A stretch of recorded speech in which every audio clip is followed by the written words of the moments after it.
कि जो बंदा ये लिख रहा है ना कि महीना महीना चूल्हा नहीं जलता था, खाना नहीं पकता था, 2-4 सफ़े छोड़ के वही बंदा कहता है, यानी पीछे लिख रहा है कि महीना महीना चूल्हा नहीं जलता था, लेकिन चंद सफ़े छोड़ के वही बंदा लिखता है कि जो दरवाजे पे मांगने आता था उसे झोली भर के दिया जाता था। वो कहता है 2-4 घंटे में बैठा, तो मैं तो 2-4 दिनार के चक्कर में था, 5 थैलियां अशरफियों की भरी हुई आई, उनमें 5000 अशरफियां थी। तो मेरा ख्याल था कि खुलेगी तो 2-4 मुझे भी मिल जाएंगी, पर कुर्बान जाऊं सैयदा पाक के लाल के, उन्होंने 5 ही उठा के मेरी झोली में डाल दी। अब तंगी ये दाम आप है ना, जा और भी कुछ मांग। और दूसरा ये देखो उस घर का तरीका असल में है क्या। मैं अक्सर लोगों से सुनता हूँ ना इमाम हुसैन की सीरत, तो वो कहते हैं करबला में गए थे। भाई करबला में तो 50 साल की उम्र के बाद गए थे, उससे पहले कहाँ थे। इमाम हुसैन की जिंदगी को हुजरे के अंदर है सिर्फ, जिसका पता ना हो। उन्होंने भरपूर जिंदगी गुजारी, भरपूर। इमाम अली मकाम रदी अल्लाह तआला अन्हु का घराना शान वाला, ढका छुपा नहीं। तो अहले बैत नबूवत का जो तरीका उसे समझो। सबसे पहला उस घर का अंदाज ये है कि वो सब्र वाले लोग थे, कनात वाले लोग थे। इधर देखो, थोड़े पैसों पर वक्त गुजारने वाले थे, थोड़ी पर गुजारा करने वाले। हुजूर ने दुआ मांगी थी, या अल्लाह मेरे बच्चों को बकदरे जरूरत रोजी देना। माल दौलत जायदादें ये बनाई नहीं, आई बड़ी, रखी नहीं, प्यार नहीं किया।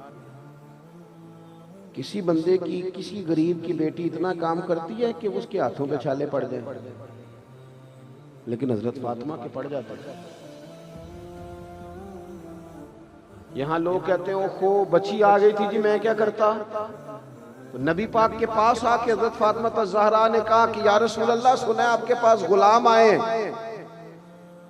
तो एक गुलाम मिल जाए तो चक्की पीस लिया करेगा, घर के काम काज कर देगा। तो नबी पाक ने फरमाया पुत्र तुझे बेहतर नुस्खा ना दूं। या रसूल अल्लाह फरमाया 33 बार सुभान अल्लाह पढ़ा कर, 33 बार अल्हम्दुलिल्लाह पढ़ा कर, 34 बार अल्लाहु अकबर पढ़ा कर। जब तस्बीह खत्म होगी अल्लाह गुलाम आजाद करने का सवाब देगा। आप गौर फरमाएं कि नबी पाक ने फरमाया पुत्र घर के काम खुद ही कर दी।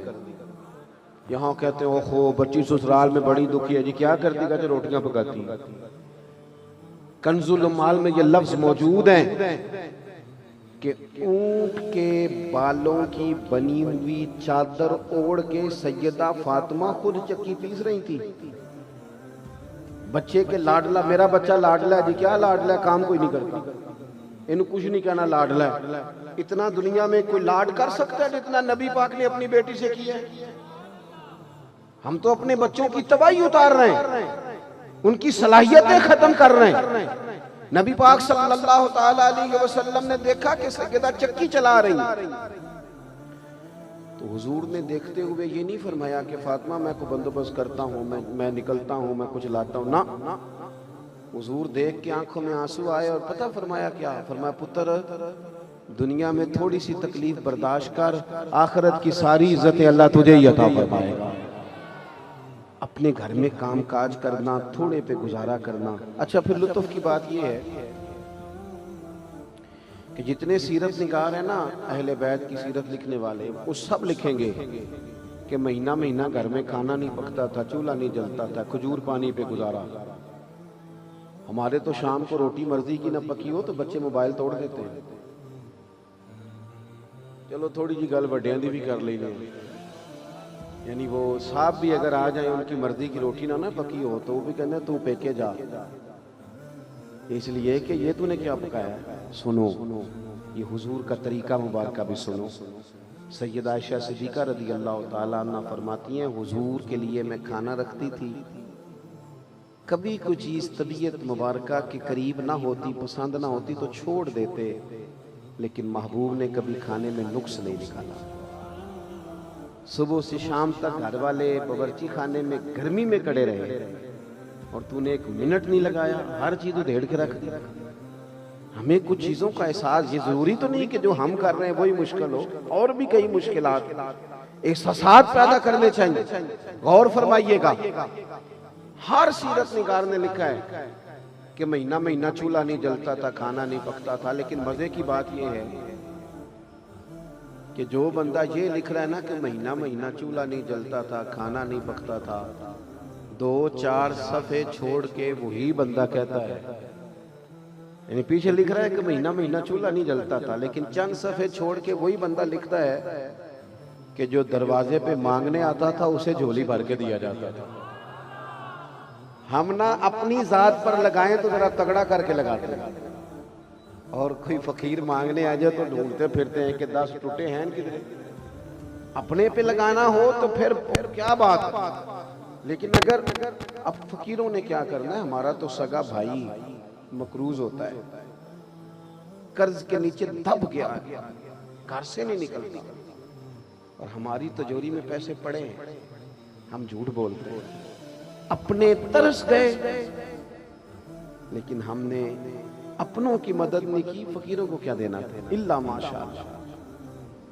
हजरत इमाम हुसैन के पास ना फकीर मांगने आया, उसका ख्याल था 2-4 दिनार मिल जाएंगे, बात बन जाएगी, कुर्बान जाए। इमाम बांटते इतना थे, वो तो घर में रखते ही कोई शय नहीं। वो आया तो उसने मांगा, तो इमाम हुसैन फरमाने लगे, यार इस वक्त तो 1 दिनार भी नहीं मेरे पास। फरमाने लगे, तू थोड़ा बैठ जा, इंतजार का।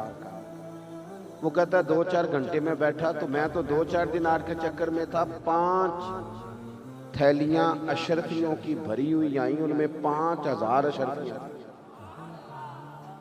तो मेरा ख्याल था कि खुलेगी तो 2-4 मुझे भी मिल जाएंगी, पर कुर्बान जाऊं सैयदा पाक के लाल के, उन्होंने 5 ही उठा के मेरी झोली में डाल दी।